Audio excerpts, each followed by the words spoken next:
morning, everyone. Alex here. Just doing a check-in for our plans for Saturday today. Today's actually a very big day here in Minnesota. Gyms are reopened with some restrictions, but they've been closed for about 4 weeks now. And today's the day to get back to it, get back in there. The restrictions are, I believe, 12 feet apart, masks at all times. Kind of a change from where it was previous this year when it reopened after several months of closure. No masks at that time, at least for our gym in particular. Distance, of course, 6 feet apart, some stations closed, areas in the weight area being closed to kind of keep the distance enforced. And now it seems like it might be a little bit more strict. So I'm curious to see what we find when we go there, but excited to get back to it. I wanted to take a little moment to kind of show some of the pre-workout aspects and get that stuff ready while I'm talking to you. For myself, I've tried a lot of pre-workouts in the past. We'll kind of get through that at a later date too with that topic, but for now what I'm primarily using, what I have been using for a couple of years now, PE Science High Volume, so a stim-free pre-workout, mixed with my own stimulant, I guess you could say, 200 milligrams caffeine capsule, and more recently, a little bit of L-theanine to help kind of control that burn, a little bit of the caffeine aspect. And that's a great way to get caffeine kind of in the same drink, so you're not having to chug maybe 2 different drinks and really fill your stomach up with fluids before the gym, if you will.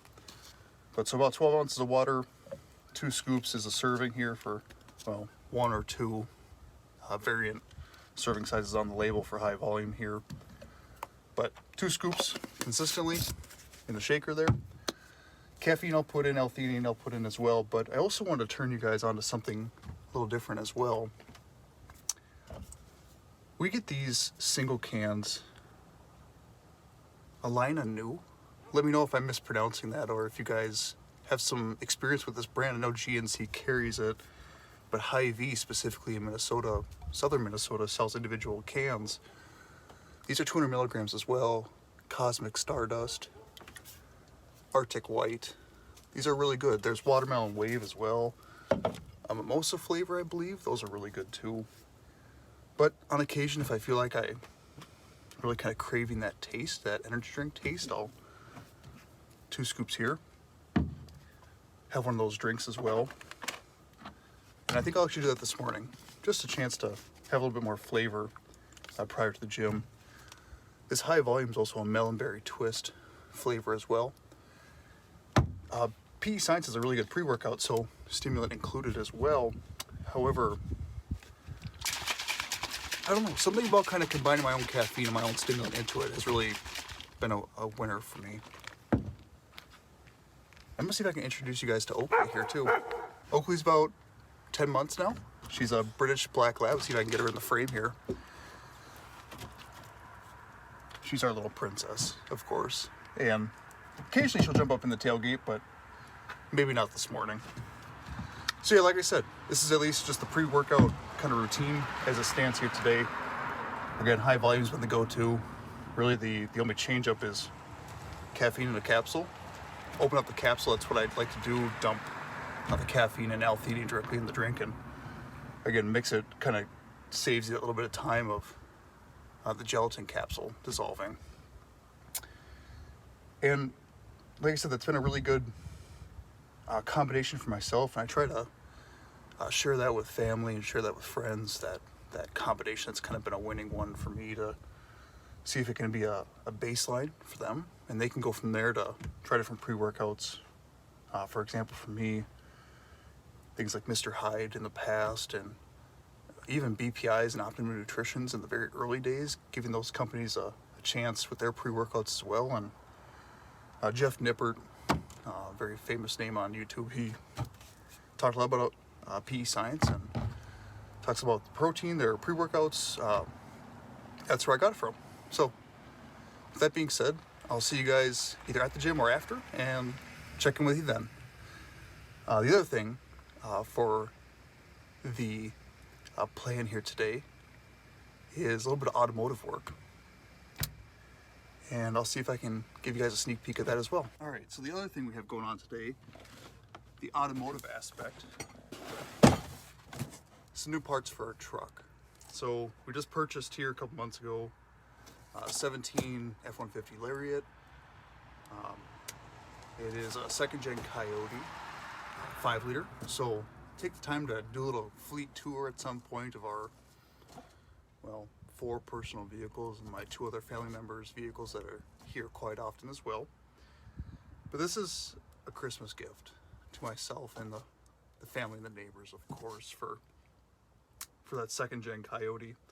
And this is on the docket for today if time allows. You saw in the last clip, going to the gym ideally right away here this morning. I'm excited to get back in those doors and get going there. That's in a lot of preparation for a family trip out to Montana here over the New Year's. See some family and make sure the gym aspect is where it needs to be and nutrition where it needs to be, so that we can enjoy that trip and kind of keep the momentum going there too. But we also have my mom's birthday, birthday dinner that we're going to celebrate here tonight, and going to go do some grocery shopping and some gift exchange for upcoming the week for the holiday for Christmas, and pick up some crab legs from Sam's Club for dinner tonight. But so from our list of priority for the plan today, gym, errands, get ready for dinner, exchange gifts like I said, and then time permitting, a little bit of fun with the truck. So what I have here is a QTP electric cutout specific to the truck itself. So this, more of a midsection pipe. So engine side, kind of headers, collector, flange here. Welded flange cutout access there. And then it's really just a factory clamp. So really looks like a factory pipe minus this aspect here. And then the electric cutout itself with a generous amount of length, little toggle switch here too. That ideally, what we're going to do, secure to the frame of the vehicle, take it up through one of the grommets below the passenger floorboard, cut a little X in it with a razor blade, sneak the wire through, generous, liberal amount of silicone to watertight that, bring it up behind the glove box, bring it into the center console, get a fish tape wire snake like an electrician would use, and we're going to feed power from the rear the rear cigarette socket, grab 12 volts there, feed up through the console, either bring it down to this little cubby that's right below my thigh when I'm driving, or in the front right by the trailer brake controller. So we'll see what the most OEM looking placement looks like and the most discreet. That's the plan there today. And I think that's about it. Otherwise, the only other piece is this guy. So after we get the exhaust cut out, this is just a nice turn down. So this thing altogether will be quite a rowdy, I guess you could say. And it'll be even more rowdy for my wife as she sits in that passenger seat and enjoys the Coyote singing. So again, plan for today, maybe a little bit ambitious to get all that stuff done here, considering the errands that we have to go through and the time that we're gonna really enjoy spending at the gym. But got plenty of time today, and if not, on a Saturday, as always, tomorrow as well. So keep you guys posted. Probably give you an update as we go to execute getting this started, give you a little bit more about the truck, go through the install. The install itself, I'm in for maybe a little bit of a fight. Truck's got about 38,000 miles on it currently.